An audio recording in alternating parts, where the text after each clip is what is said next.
રાજકોટના ધોરાજીમાં પીવાના પાણી અને રસ્તા મુદ્દે ચક્કાજામ. રાધાનગરની મહિલાઓ ઉતરી રસ્તા પર પાણી ન મળતું હોવાની કરી રજૂઆત.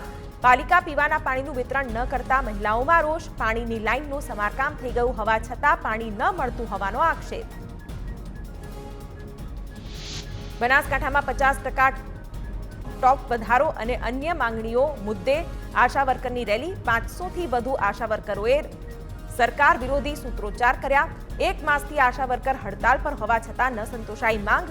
નિરાકરણ નહીં આવે તો અચોક્કસ મુદ્દતની ભૂખ હડતાળની ચીમકી. વલસાડમાં વાપી નગરપાલિકા પર આદિવાસી સમાજનો મોરચો. 75 વર્ષથી રસ્તા, પાણી અને ડ્રેનેજની સુવિધાથી વંચિત હોવાના આક્ષેપ. વોર્ડ નંબર 9ના કુંભારવાડા અને સુથારવાડાના લોકોનો વિરોધ. આદિવાસી સમાજ સહિત સ્થાનિકોએ પાલિકા કચેરીએ પ્રમુખને કરી રજૂઆત. લોકસભા ચૂંટણી માટે ઉમેદવાર પસંદગીની પ્રક્રિયા અંતિમ તબક્કામાં. દિલ્હીમાં પીએમની હાજરીમાં કોર કમિટીની બેઠકમાં ગુજરાતના ઉમેદવારોના નામની થઈ ચર્ચા. આવતીકાલે જ ભાજપ પ્રથમ યાદી જાહેર કરે તેવી શક્યતા. બનાસકાંઠામાં ધાનેરાના પૂર્વ ધારાસભ્યએ કોંગ્રેસમાંથી આપ્યું રાજીનામું. પૂર્વ ધારાસભ્ય જોઈતા પટેલે પ્રદેશ પ્રમુખને રાજીનામું મોકલ્યું.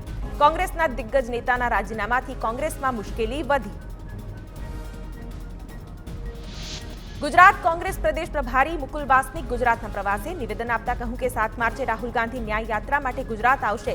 ગુજરાતમાં તેમના રૂટની તૈયારીની સમીક્ષા કરવામાં આવશે. આજે ગોધરામાં કોંગ્રેસના લીડરો સાથે બેઠકો કરવામાં આવશે.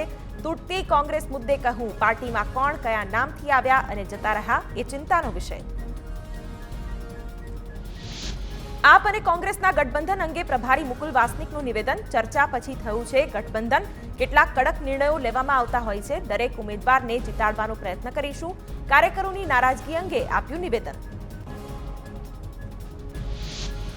અમદાવાદમાં માઉન્ટ કાર્મેલ સ્કૂલના વિદ્યાર્થીઓને મોટી રાહત. માઉન્ટ કાર્મેલ સ્કૂલ વિદ્યાર્થીઓને બેસવા માટે યોગ્ય.